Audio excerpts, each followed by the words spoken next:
I want to welcome everybody to our organic gardening workshop. Chelsea Willis is here with us, and she is going to give us some tips and tricks and walk us through on how to be better organic gardeners. Chelsea?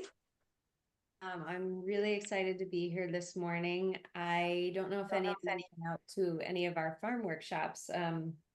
I think this will be the fourth year that we're gonna host you all out on the farm. But the idea of doing a Zoom class before we get the season going was really exciting. So I'm Chelsea. I run Sweet Delilah Farm, which is out on Sauvie Island. This is my ninth season farming, but I grew up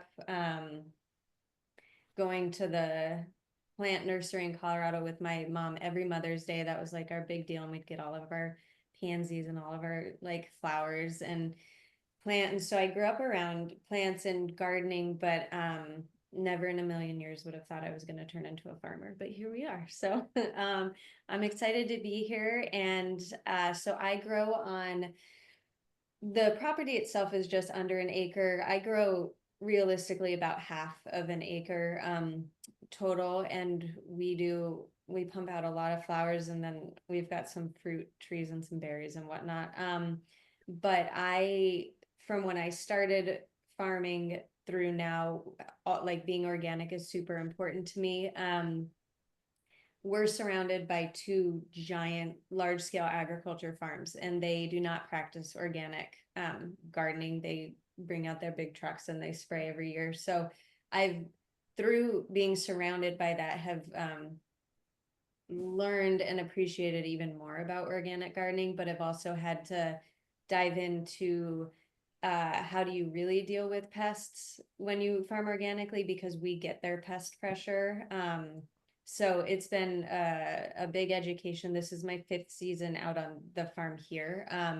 So I have done a lot of research and a lot of learning from other people about what organic practices actually work to help build your soil, to help keep your plants healthy. So a couple of housekeeping things. I love questions, so I'm going to keep an eye on the chat. You can always pop your questions in the chat. I know we've got at least one person whose keyboard isn't working, so you can unmute yourself. I'll definitely, as I have a slideshow, so when we're going through slides, I'll ask if there's any questions. And or anything you want me to clarify, I'm happy to do that. And then I'm going to try and leave a good chunk at the end for lots of questions. Because I know everyone's garden and growing situation is very different. So I want to try and be able to give you as much of answers as you can. I also have some experience with veggies. It's not what I do, but we grow veggies every year. I learned on a veggie farm. So while that's not my focus business wise, I can definitely do my best. Fruit, I don't really have any idea, to be honest, but I can try. Trees are a whole nother thing to me, but I'm also learning. So I am going to share my screen if I can remember how. Not there. How do I screen share on Zoom? I should know this. So for me, it's down across the bottom, like where you're, Oh, um, share. yeah, and there Got should be a thing of share. it. Yeah. Okay, we're gonna do this there. Okay, can you see my screen? Okay, there we go. So I'm gonna find my cursor here. Hold on, I lost my, uh-oh. Let me go back. Okay, there we go. So again, organic gardening, that's what we're gonna talk about. Sweet Delilah Farm, that's my farm. So what is organic gardening? So when we think about organic gardening, it's growing without the use of chemical pesticides, anything that's it has all those big toxicity labels, anything like that. So it's really leaning into how do we work with, nature and different elements found in nature and different bugs and creatures and pollinators and all these things to really build our healthy soil, our healthy environment in our own garden. And why is it important? You know, it's better for your health. I'm sure we all know the chemical pesticides, they have a lot of negative impacts. You know, they're significant hormone disruptors. They're just not great to be around. So not having it in your garden is a great thing.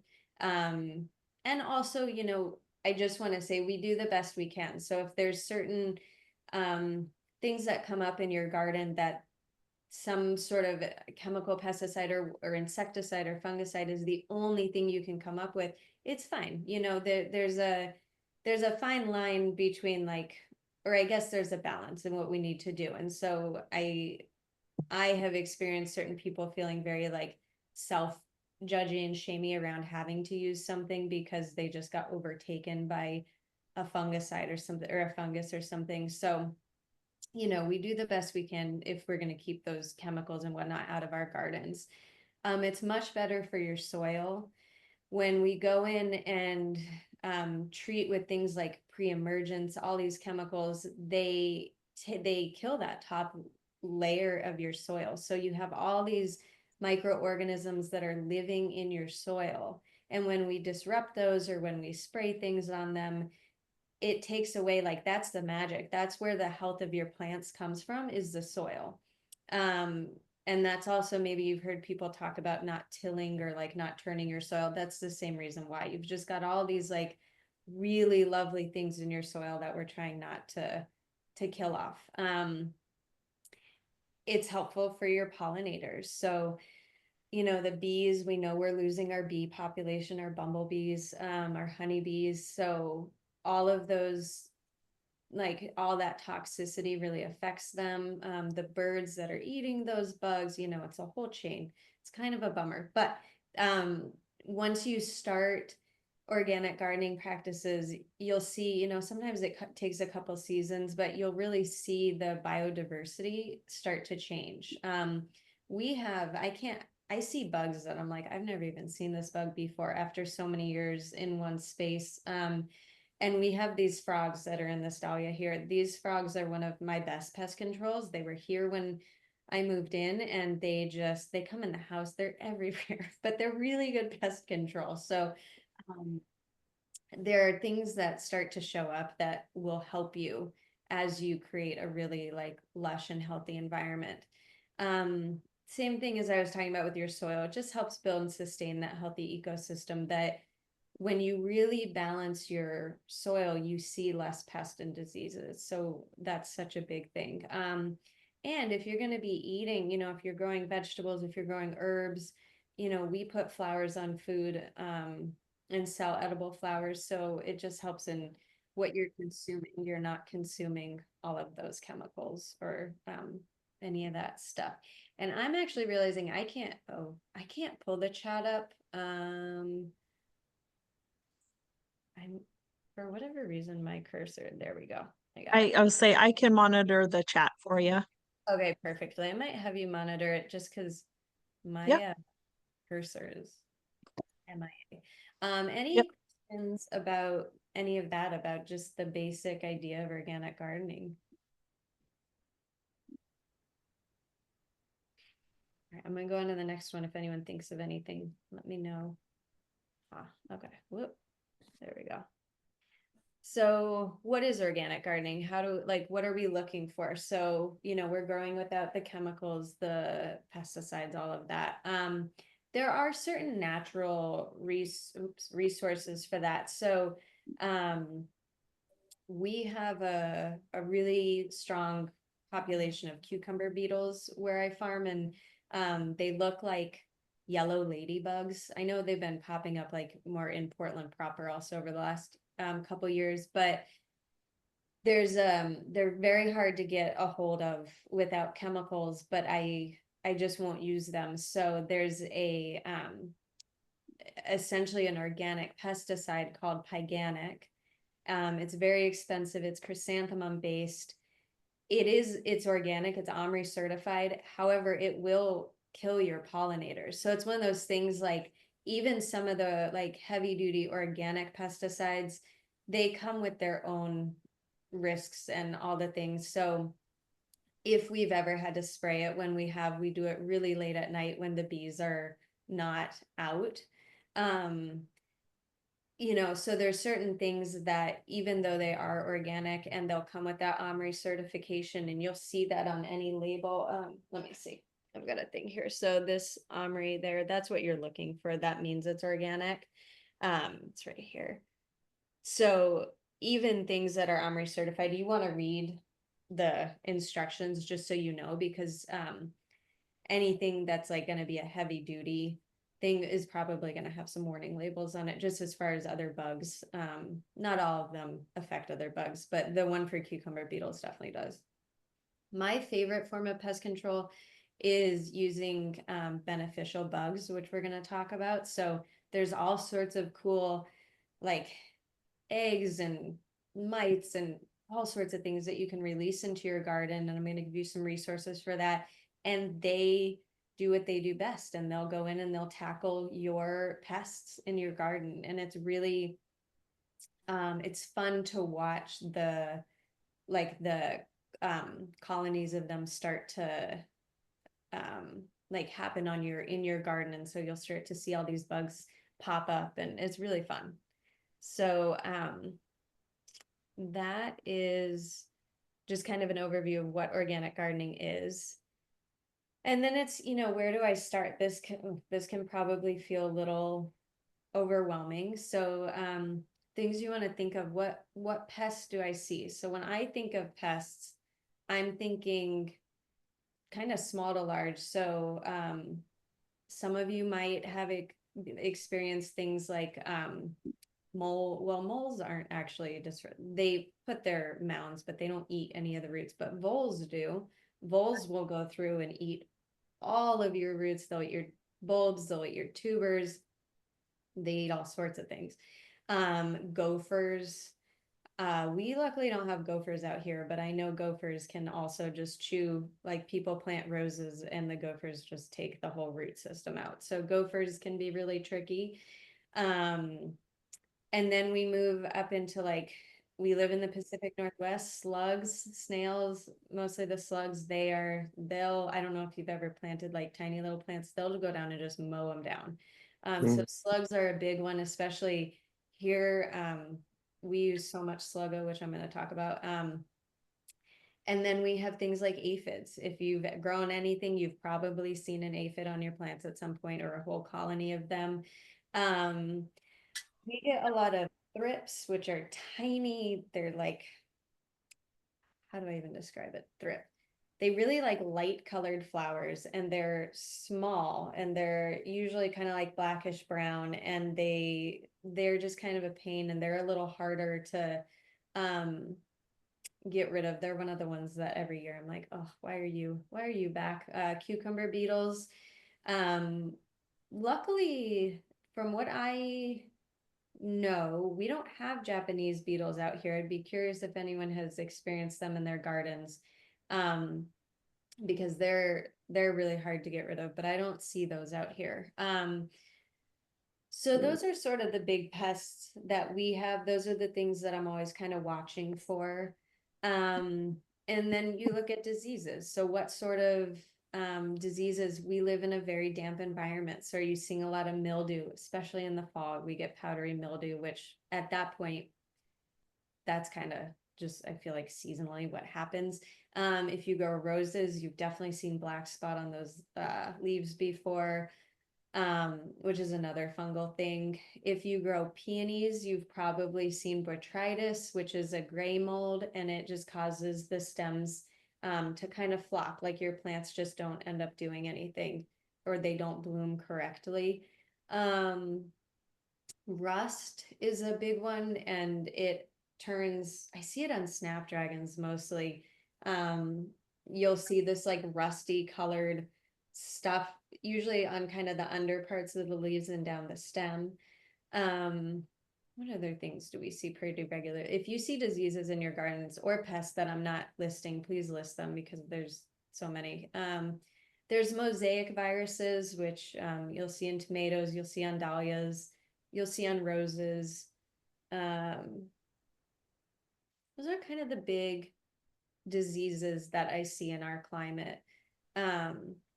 So, just starting to watch what's coming up, and maybe this will be the first year if you're kind of new to gardening, or if this is the first time you're really thinking about your garden in this context, maybe you'll start seeing those things more, or noticing what you're really experiencing in your growing space or your garden.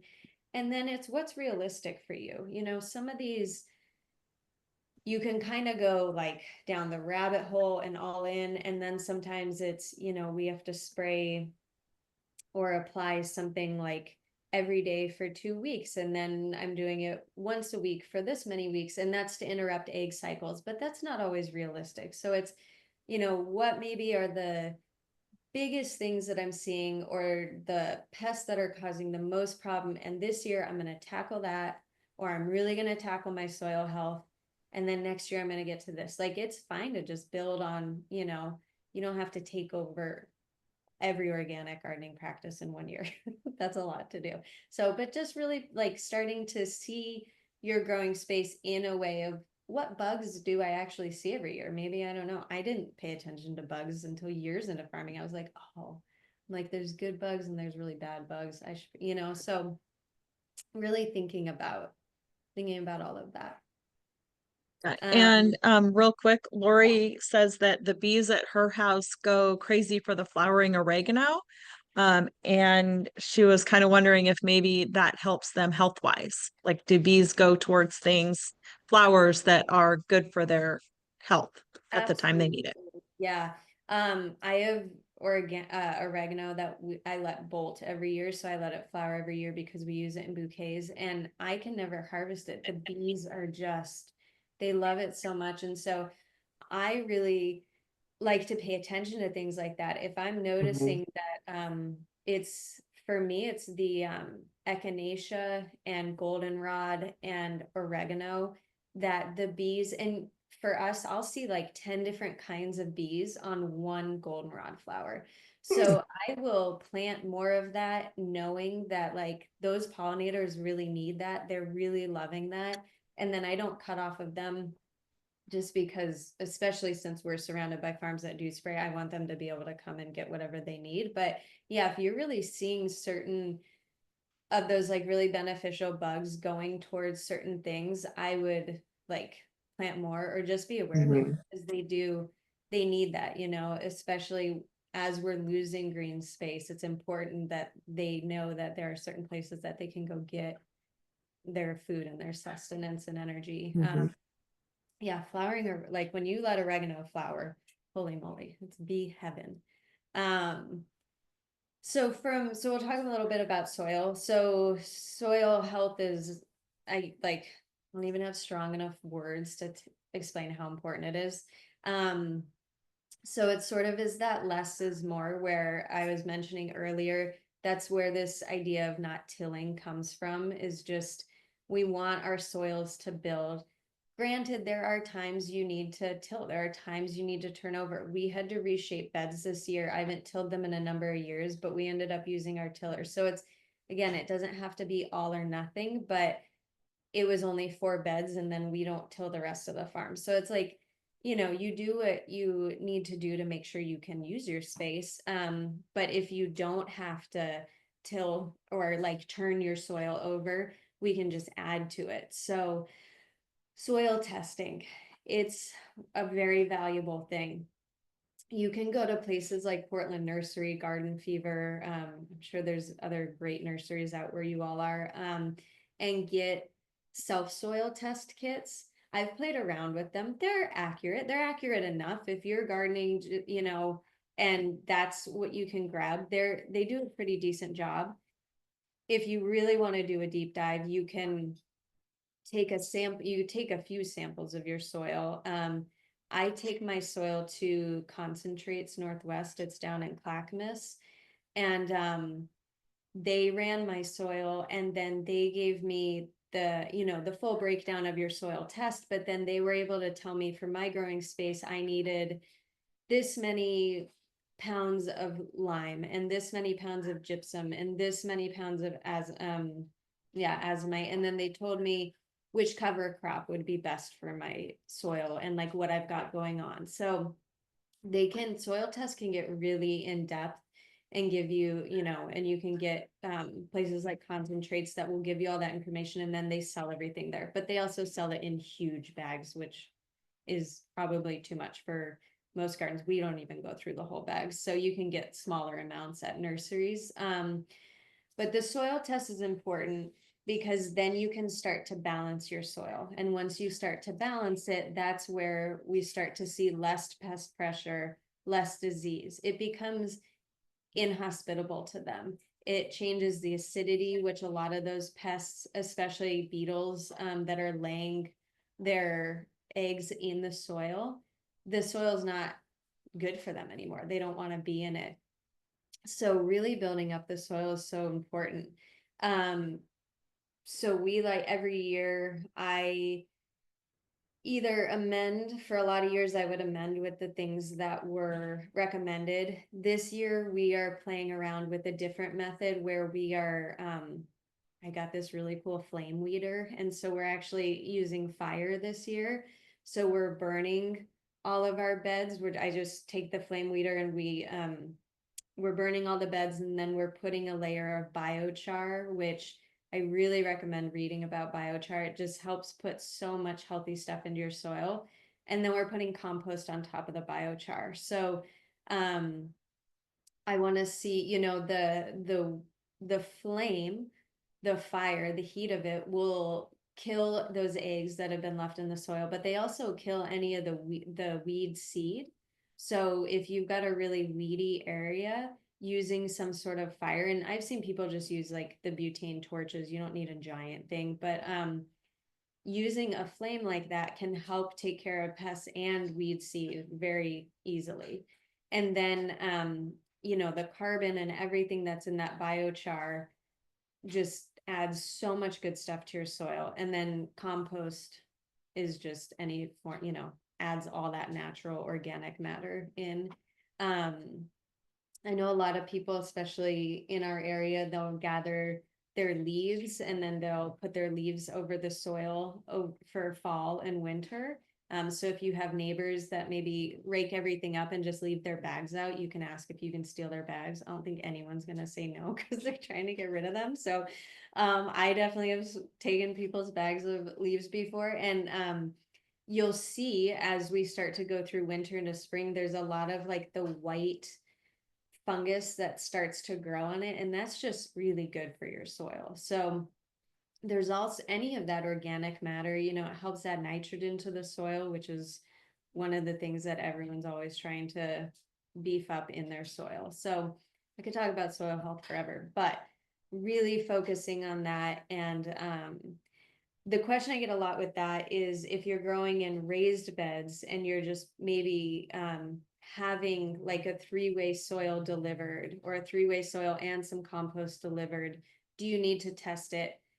I don't think you need to pay for an expensive test if you're doing raised beds like that. What I would do is just really keep an eye on how things grow in your boxes. And if you're starting to see like your plants are looking kind of tired or you're seeing certain diseases, then it might be worth it to test it.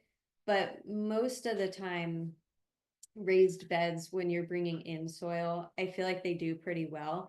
There will be a time if you're going to continue to grow in those beds every year, maybe you're adding some new organic matter, but you're going to start to wear the soil out. So you might want to start adding some amendments at that point, and just like a good organic kind of all-in-one fertilizer would be fine.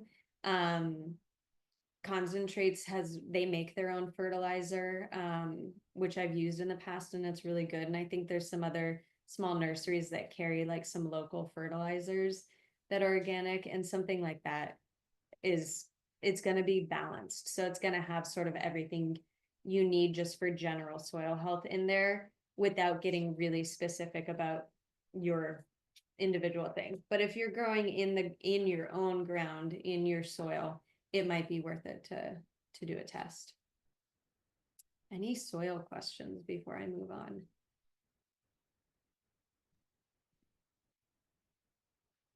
There's none in the chat. Okay. Like I said, we'll have plenty of time at the end for questions. So if they're like forming, no worries. Our types of pests. So I talked about this a little bit. So aphids, they're usually green or brown, and they just like clump themselves down your stems.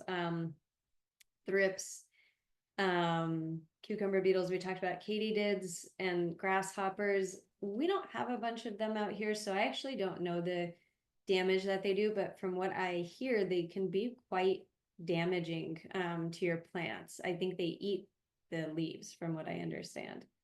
Um, so I know they can be issues, slugs, just always slugs, and then your voles and your gophers. Um, and then your types of disease, like we talked about. So your rust, your molds, your powdery mildew, kind of any of those types of things. Those are the most frequent things I see come up in gardens. And then we'll talk a little about beneficial bugs. So like I said, so this is my favorite way to tackle pests. So what does that even mean? So there are a lot of bugs that will go in, and if you introduce them into your garden, a lot of them are carnivorous. So their food source are the pests that we're trying to get rid of. You've probably seen over the years bags of ladybugs at like Ace Hardware. Not the most ideal way to go about it, but that's the essence. Ladybugs are really good aphid control. They're great to have in your space. The practices around those are not the best. So in like the gardening world and the beneficial bug world, people have been moving away from ladybugs, like selling them in that way. We still love to have them in gardens. And there's a number of companies, which I'm going to share with you, who do this. So there's different bugs for different pests, and I'm still learning about this. I had a phone call with the person that I'm working with for beneficial bugs this year, and she was telling me about these like mites that we're going to introduce to my farm to take care of the thrips. And then we're introducing these actual like aphid banks to take care of it's incredible. And there's like parasitic wasps that will come in and they'll take care of certain things. So there's like a bug for every bug that you're trying to get rid of. It's really amazing. My favorites, what we introduce every year, we introduce green lacewings, which in the bottom corner there's those kind of blushy flowers, and there's a green bug on top of it. Those are green lacewings. They take care of gosh, who do they take care of? I think they help with thrips. They definitely take care of aphids. There's something else that they eat, and they're really beautiful. And so we introduce those as eggs. What you can see on these two cardboard little pieces of paper, those tags that are down in the bottom, those are assassin bug. So the eggs are on the one that doesn't have all the little guys crawling, and then that other one, the eggs had started to hatch inside, so I was like rushing them outside to get them on the plants. Assassin bugs are cool, and they will take care of all sorts of pests for you. They even go after our cucumber beetles. I love introducing them. Praying mantis, again, like, is it ideal to buy egg sacs? No, but I see that Garden Fever sells them, and I trust their sources. We just happen to have them out here, so they show up every year. They lay their egg sacs all over my greenhouse every year, and then they pop out, and we just have them everywhere. They eat good bugs, but they also eat the bad bugs. They're fun to have around. They're really great for pest management. Birds are a huge one. I feel like, you know, we have a lot of birds here in Portland, which is great, and in the Pacific Northwest, there's just a ton of birds, a ton of different kinds of birds. But if you can really start to do some research on like which bugs are eating beetles, which bugs are eating, these guys and these guys. And I know right now with the avian flu, this is like I'm going to say like this is a great idea, and maybe wait until we're in a better bird situation. Bringing birds out and like creating habitat for them is a really wonderful thing to do. Right now, feeding them and doing all that is a really like a very iffy thing to do. So I'm just gonna say birds are wonderful, and we have this situation going on right now, so just be aware of that. Um, Nematodes are cool. So nematodes are something that they come mixed with it. It almost looks like sawdust. I can't remember what it's a plant matter. And you mix them with water and you spray them on your soil and they go into your soil. And so we use beneficial nematodes for the cucumber beetles because they'll go in and they'll interrupt the grubs. I think they inject them with something that ends up killing them. So they go through and they take care of it under our soil. So they're interrupting that egg cycle before we even see them emerge. And there's different beneficial nematodes for different pests. And then you can also get a mix that kind of has like all of them for everything. But they're cool and they work well. And there are a million other bugs you can get to take care of, but these are the ones that every year I either look for when they're hatching on the farm or we're introducing to the farm. Um, there's something else called I think it's a pirate bug that will go in and they have like a little like stabby thingy on their nose. It's not a nose, but I don't know bug anatomy, but they'll like inject the pests with whatever they inject it with. They're really incredible. And then you'll also see I'm seeing this at a lot of nurseries over the last few years. It's starting to become more popular. The mason bees, you get those little tubes, and they're not great for like taking care of other pests, but they're really good to introduce because they're incredible pollinators. They pollinate significantly more than honeybees and bumblebees. So mason bees, and they don't sting. They're really cute, and I think right now is kind of the season for them. My other favorite form of pest control is companion planting. So there are certain flowers and vegetables and whatnot and herbs that you can plant among your other plants that are going to draw the pests. So they're going to draw them off of what you are trying to keep pest free, or they do their best. And those pests kind of go to them. So my favorite, so amaranth, which is in the drapey stuff in the picture next to the list of flowers. That is really good. We plant that kind of on the perimeter because the cucumber beetles love it. So I'm like, if you want to eat the amaranth leaves, I'd much prefer you do that. So it's really great. Mostly I just plant that for the cucumber beetles. Yarrow, which is the top middle picture, the pink, the smaller florets. Yarrow pulls aphids. Aphids love it. So I plant yarrow at the end of most of my beds, especially close to my sweet peas. I plant them because then I know that those aphids really prefer it. So they're gonna be more drawn to the yarrow. And if I can keep them on the yarrow and off my plants, I'm super happy. And then you'll start to see your beneficial bugs will start finding where like these companion plants are and they hang out there because they're like, ooh, this is mealtime. Nasturtium, which is the top picture next to the yarrow, is also one of my favorites. We plant this, if it doesn't have yarrow at the end of the row, it'll have nasturtium in our rows. Again, it pulls aphids, it pulls thrips, it pulls all sorts of pests. And also if you haven't planted nasturtium and like made, you can make dolmas with their leaves. It's really good. Their leaves are very tasty. The one in the corner below it, marigold. Marigold has a very strong scent. Some people love it, some people don't. But marigold, because of that scent, bugs don't tend to love it, so they kind of stay away. So you can companion plant that. And then calendula, every pest we have on the farm loves the calendula. So I always have calendula around. And if you were at our class on the farm last year, we made calendula oil. So I just think you should have calendula everywhere, no matter what, but it's really good as a companion plant. Things like alliums, so the onions and the garlic, those can be really good to plant. We plant them in the beds to keep the voles out. They don't like the smell of it.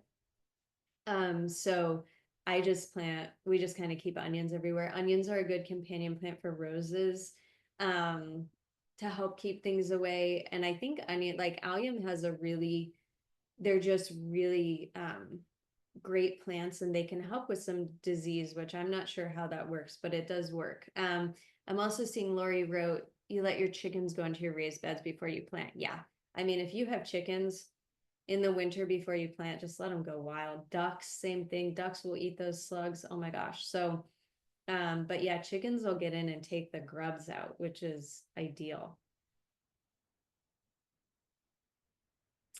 Products I use. So Sluggo Plus. I get Sluggo Plus because that helps with bugs also, the roly-polies, earwigs, some of the grubs, cutworms, sow bugs. I don't actually know what sow bugs are, but Sluggo Plus is my favorite product and probably what we use most. If you have a Costco membership, it's pretty cheap there.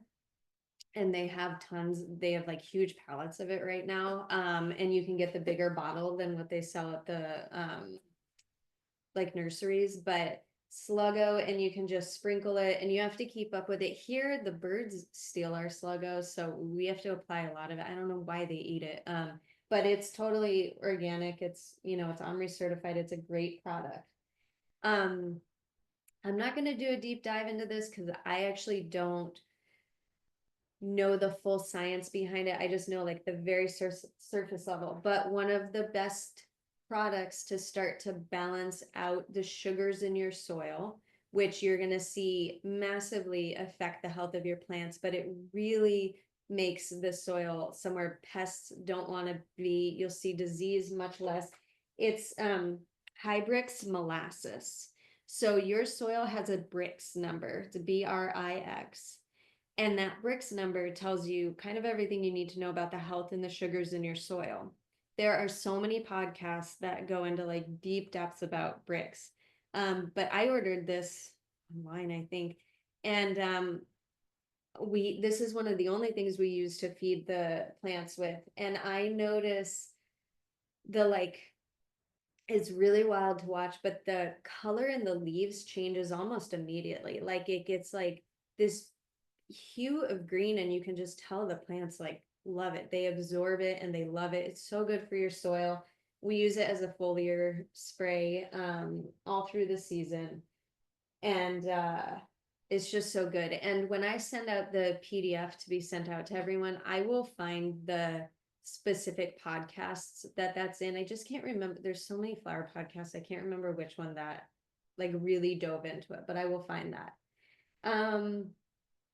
The other like food we use, just because I'm talking about spraying that, the only other food I use on the farm is fish emulsion. It smells terrible. It's what it sounds like. It's gross, but it's organic and your plants really they love it. Jennifer, you're a dahlia grower, and Sluggo Plus and molasses is a staple for me. Yeah, I mean, that's really like that. And then we use fish emulsion when the plants need it, and especially when they're little, and that's it. That's the only fertilizing and stuff that we do here. So Neptune Harvest fish emulsion is what we use. But specifically for pests, so Paganic, what I was speaking about, it's a heavy duty organic pesticide. You probably don't need that in your garden. Neem oil, I have had very mixed results with neem. I've seen it be effective and I've seen it not touch things, but that's probably because we had a bigger pest situation going on. But neem is organic. It's very strong, strong smelling, but it can be good for certain pests. Like I know it's good for aphids and thrips, and I'm sure some others. Irish Spring soap probably seems like a random one. So because we have voles all over our farm. My first year growing on Sauvie Island, I planted 3,000 tulips in the ground like we usually do. And I had about 5 of them bloom because the voles just went through and ate all the bulbs. And I didn't know I had voles. So I've had to figure out organic ways to deal with them. Cats are probably the most ideal. We also put up an owl box to help like bring owls in, but because I can't like force owls to come. Irish Spring soap, we shave it up or we chop it up and we put it in the vole holes and they hate the smell of it. So I put it in the holes that I see forming in the bed. If I can at least draw them out of the beds, I don't care if they're going through the grass as much. Same with castor oil. I will pour, you can get like agriculture, like huge jugs of castor oil. I pour that in the holes. They don't like the smell. It's really sticky and it draws that, it like forces them out of the beds. So when we see voles, or I know this works for gophers also, you can do stuff like that. If you have a really significant gopher issue and you're trying to plant like perennials like roses or fruit bushes or whatnot, I think your best solution is gopher cages. So we just make our own. We get really fine chicken wire. The squares are maybe like a quarter of an inch. They're really tight. And I just cut it up with tin snips and create essentially a basket that I set down in my hole that then we put the plant into. And so then the critters underground can't actually get into the root ball to eat all the roots. So and you can buy pre-made gopher cages. So gopher cages are always an idea. If you see an issue like I had with voles or whatnot eating your tulip bulbs, my solution ended up being we dug down a trench about 8 inches. We did the chicken wire the whole length of the trench. And then we backfilled with a little soil, planted, and then covered them. And so now I've got 3 beds on the farm that the voles just can't even get into because we've got that chicken wire. So those are some of the best, like other than using like products, those are the ways that I've kept like the underground critters and the rodents out of our beds. Chicken wire is really great. I know there's a couple comment. I'll You say Lori had a question. I used neem oil to spray my fruit trees. I'm confused how often and when. Um, I would have to look into it. I don't have any neem oil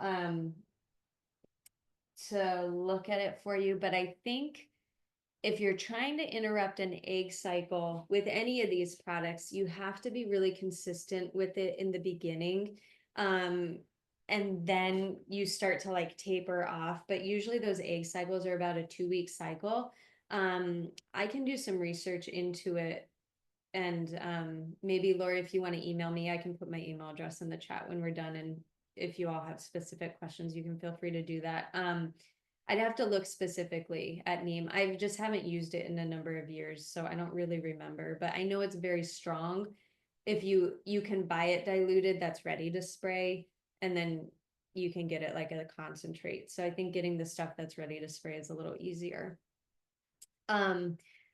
Companies I trust for these, especially bugs. So my go-to bug company for many years was Arbico, and they're still great. I still use them. They also have organic pesticides and all the organic stuff, and then they have non-organic.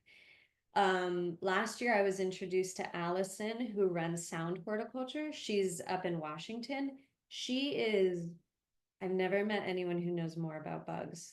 She's incredible, and she will do one-on-one phone calls with you to really make a plan for your garden.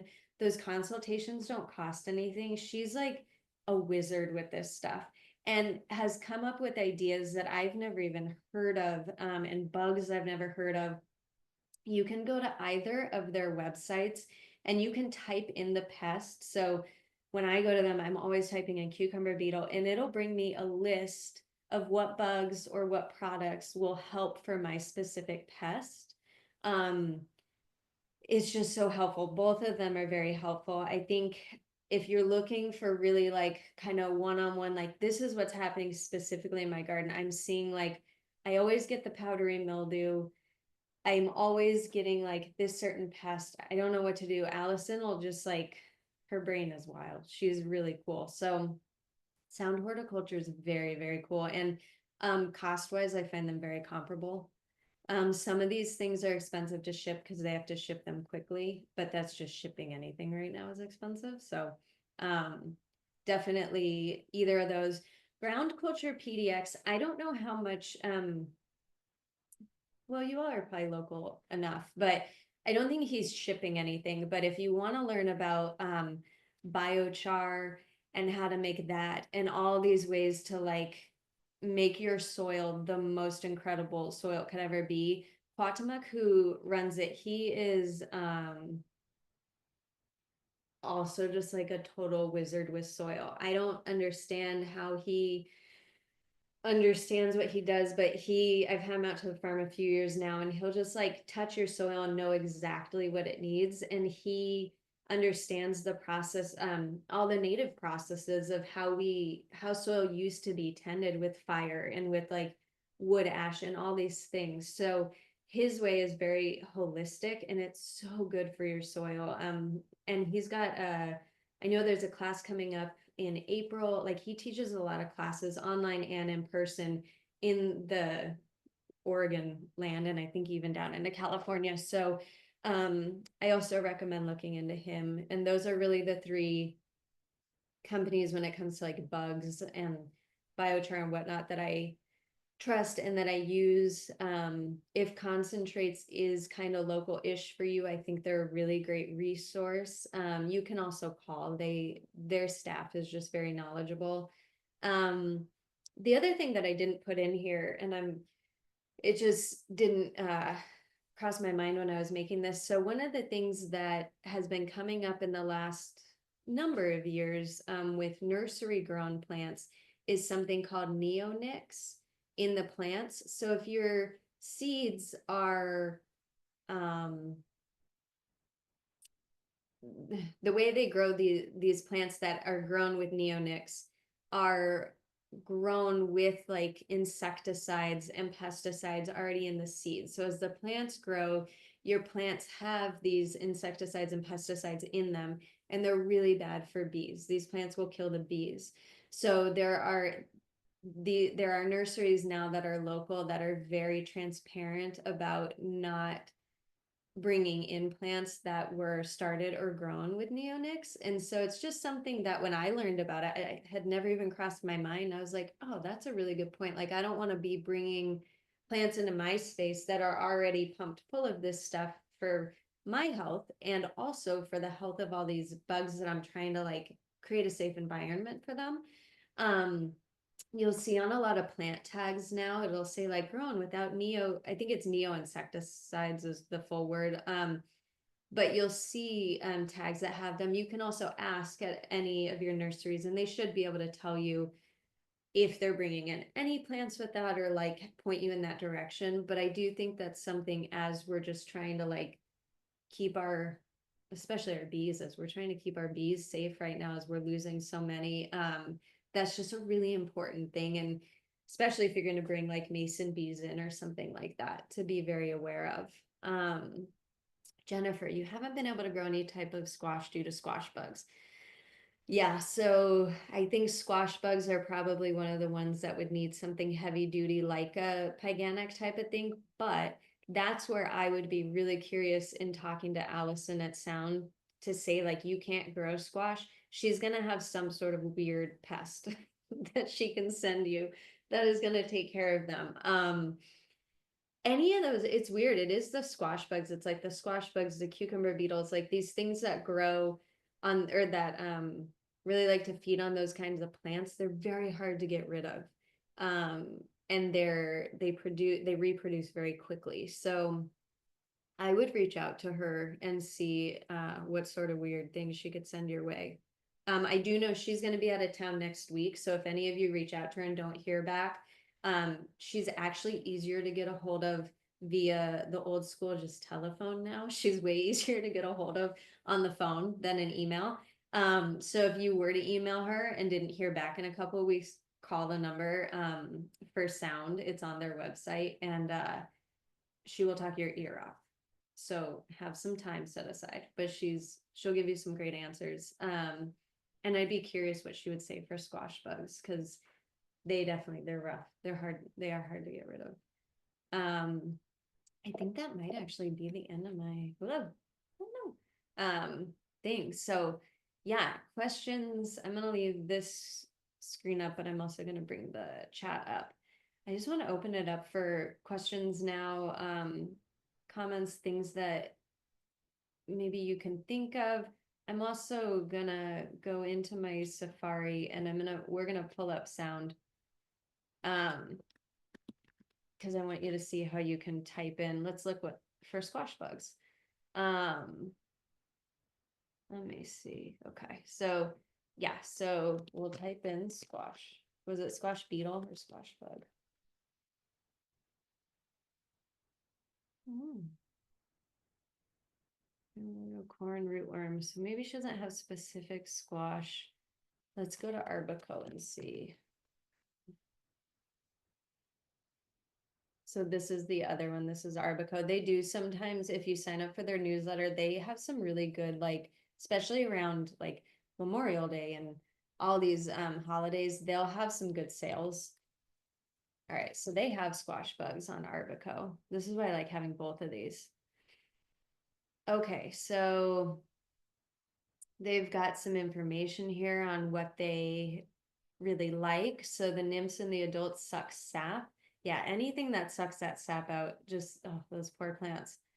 Um, they can spread some diseases. So this says the best method to keep them off of them is a row cover. So if none of you have used row cover before, it's this very thin fabric, and we just have very small metal hoops that we put over the beds that we need them. We stretch the fabric. We use I just have clips that I bought online. We clip it on and until the plants get big enough. So we use row cover to protect plants from frost, to protect them from birds taking all my sluggo, to protect them from animals, to protect them from bunnies, like all sorts of things. I like it better than bird netting because I actually find that birds really get stuck in the bird netting, which wouldn't matter for squash bugs. But floating row cover, you'll also see it called frost cloth and you'll see it called remay, all the same thing. Is just a really great product to have for, and if you're trying to start plants a little sooner, it's great because it creates a little bit of temperature difference. So it'll keep things warm. So that's something they suggest for that. And then you've got some products, right? So you've got, I don't know which one of these are organic, but you've got a few different options that you could look for. So this neem mix, so it looks like a heavy duty neem might do it. This bug buster is probably organic. I feel like this company usually is. Yeah, so this is OMRI certified. So this bug buster, it looks like that might help. So if I were trying to tackle squash bugs, I would probably use this product and then row cover. And between those two things, it looks like you might be able to get some good protection from them. So that's what I love about these sites is you can just get so much information. And like we just saw, Allison would know. So if you talked to her on the phone, she would definitely be able to tell you all about this, but about squash beetle or squash bugs, but that's not on here. So going over to Arbico, so hopping back and forth between the two is a really good way to do it. And it's just, you've got so many bugs that you can look through, see what you might need for them. So that is what I love about those sites. What other questions or any questions or anything? I'm gonna. So I know you said that for like ladybugs to help combat aphids and that you have a few other things. We have found over the last probably 3 years that only one of our fruit trees is always infested with aphids, and it's our Italian prune tree. Okay. Um, and so we've tried spraying it with soap and doing like high power water to try and get the aphids off. We've tried the ladybugs. Um, so are some of the other things like releasing other bugs if we got them and put them out, um, like right on the tree? Do you think that that would help or So I any would, ideas? yeah, yeah. So I would probably put, and this is for aphids, right? So It is strictly aphids, and usually, because it's the tree is, I think this is year 5 that we've had it, okay. because we got it from a bare root tree, and it is the only tree, the only plant really in our yard that is always covered from base to top on all of the leaves. So I have a few ideas. So oftentimes when we see that there's like one specific plant, one specific tree, one rose bush that just like that gets infested, that says a lot more about the health of the plant than anything. Okay. So I'd really focus on feeding it, like finding out like what food, what sort of support would be best for that specific type of tree. That's where I would Okay. start. And then I Okay.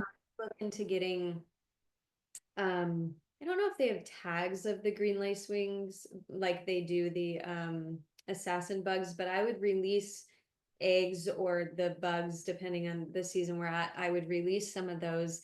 I would get on sound. So I just had a conversation with Allison about this yesterday. So she's sending us aphid banker plants, which Mm. essentially it's I think it's a kind of oat grass that come actually infested with aphids.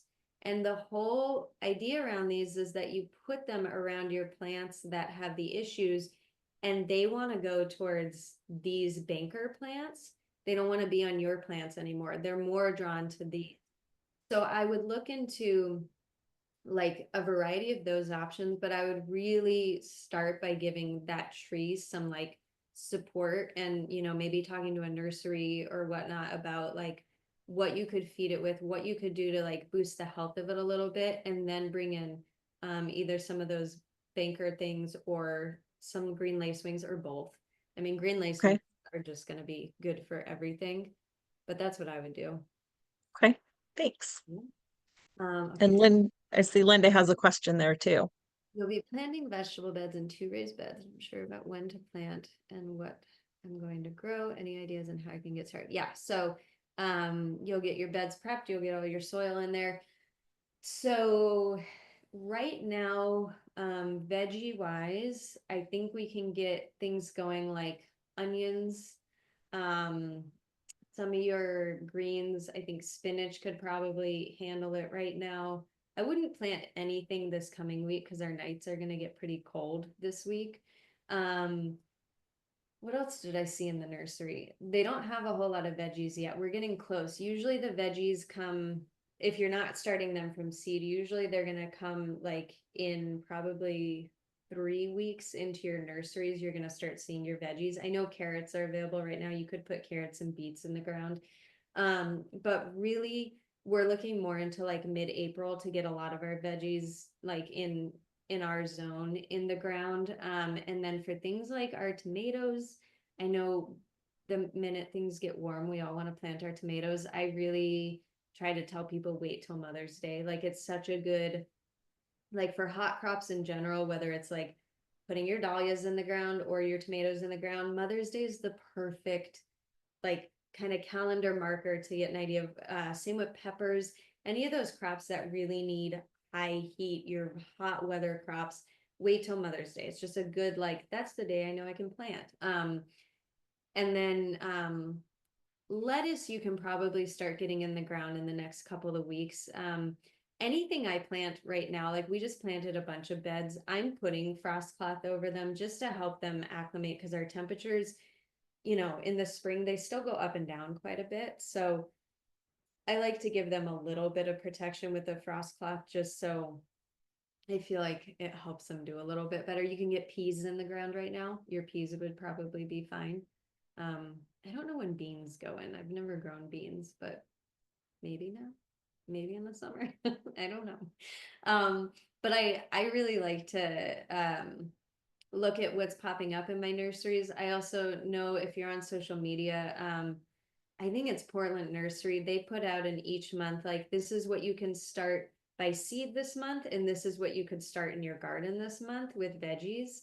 And so there are resources like that are just a great reminder of like, oh, right, it's March. These are the things I can put outside and know that they're going to be safe. I hope that helped a little bit, Linda.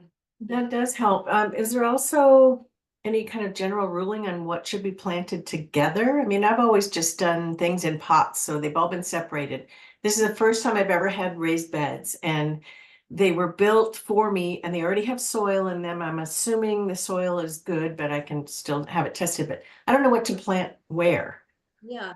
So I like to think about it a few different ways. So I like to plant practically. So I like to think about the height of things and what I know I'm going to need to give support to, right? Like we know tomatoes get all wonky and big and they need some support. We know cucumbers need to climb.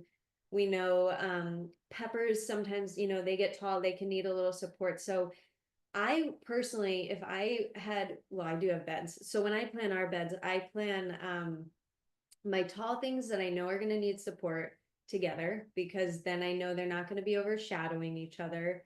And I know that bed is going to need some sort of support. I would be putting one of my beds for like my greens, so my lettuces, my spinaches, my arugulas, stuff like that. And I would think about like time of year that they're going to be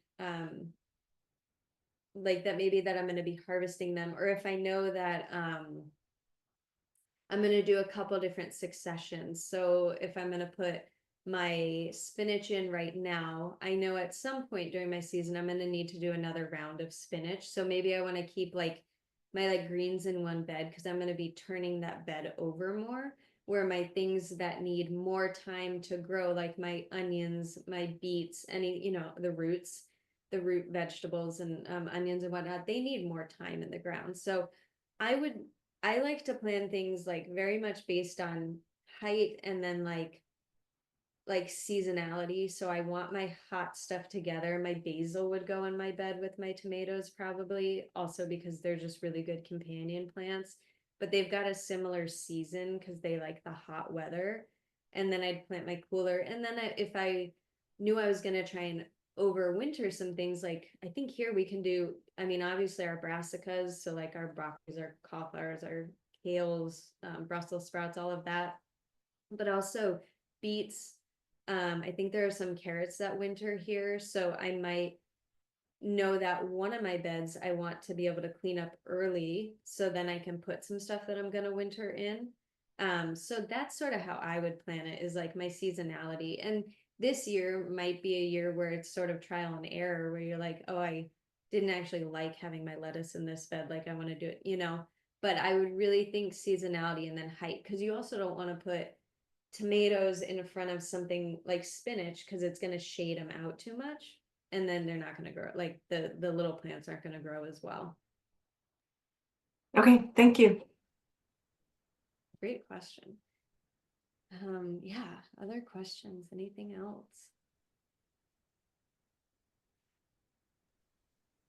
I know I just threw a lot of information. Everybody's so quiet. I try and text. I think sometimes our brains are like, what just happened? Yeah. Should I plant, when you're talking about the companion plants and the, you know, maybe to keep some bugs out, would I need to plant, you know, a row of marigolds around the perimeter, or do you recommend anything to keep the bugs out that I could plant? Yeah, I mean, I would plant, you know, nasturtiums are fun in the corner of raised beds because you can just drape them over, and I think they look very cool. You can get marigolds that bloom shorter. So like marigolds, you know, within the beds might be fun, and it's just pretty, and they, you know, you can add them to things if you want to eat them. But yarrow gets taller, which is fine, but yarrow also spreads. So in raised beds, I don't love it as much. You could plant it in the ground around them for sure. But if I was going to put stuff in my beds, I would stick more towards like my marigolds and my nasturtiums. Okay.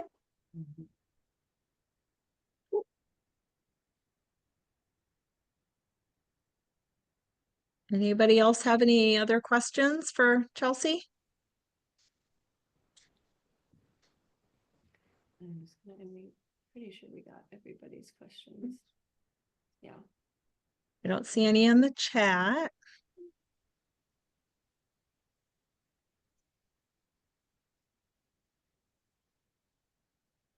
Which is fine. Oh, and I'm going to put my email address in the chat. So if there's anything, because I also know that questions come up after the fact when our brains like process. So They you can, do. yeah, yeah, Lori. So I have a question. What keeps happening with me is I'll start like say lettuce inside and there are these cute little plants and then I plant them outside and then a week later I come back and there's no plant. and this happens over and over and over again. Do I need to be doing the sluggo or I don't know what to do. So is something pulling the whole plant out, or is there still like the base of the plant and it's just taking all the leaves? Everything will be gone. You might have raccoons. Raccoons like to take plants out of the ground. I don't know why. They're such punks. They just pull, they're just goobers. I would use frost cloth then. I would put some sort of row cover over it. And the Okay. thing with row cover, so you want to make sure you have enough length on both ends so it can go down to the ground, because these pests and animals are opportunists. So if they see a way to get in, they're going to get in there. So you just want to put it down to the ground. But I would throw some row cover over there and see what happens. And you can order it online, but if you also just need like one length of row cover, Portland Nursery has it on a spool. I also think Garden Fever has it on a spool, so you can go and you can just get what you need. I would try that. My guess is you have a critter that just enjoys pulling things out of the ground. Yeah. Okay. Thanks. They're tricky. I noticed raccoon claws, like paw marks, muddy paw marks all over our sweet pea row cover a couple days ago. So they were like doing this, trying to figure it out. So they like to get in there. For me, it's the squirrels. You were talking about the bulbs that you had that that got eaten. Yeah. Yeah, they destroyed my patio. I had tons of them, and I'm having a hard time with them. Like I've tried different natural things that you sprinkle onto the Mhm. soil, coffee grounds. I don't know what else to try with them to keep them out of my pots.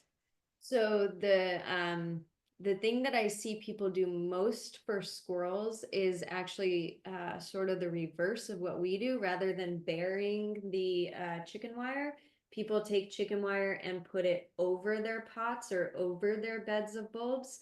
And then once those greens start popping up and they're tall enough that you don't really have to worry about the squirrels, you can take that off. But that's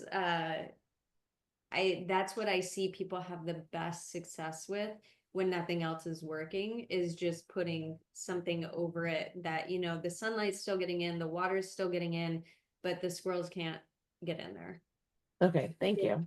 Because they love to steal plants too. Oh, they're hideous. And thankfully, we're not supposed to have cats outside, but I'm okay with it because now all of a sudden the squirrels are back in being controlled because we didn't have cats for a really long time. And they're so fat because they literally eat everything off of our patio. They really do. They're like raccoons. They'll just take they're like, oh, that sounds good, I'm gonna take that. Yeah. Troublemakers. I would try something like a chicken over them and see if that helps. Okay, thank you.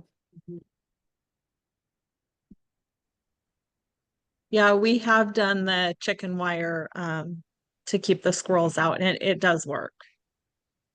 It helps in your pots. Yeah, they really, I don't know what it is. I mean, I guess they like to eat what they like to eat, but they'll definitely go after them. Yeah. Does anybody else have any other questions? So I'm going to go ahead and stop the recording.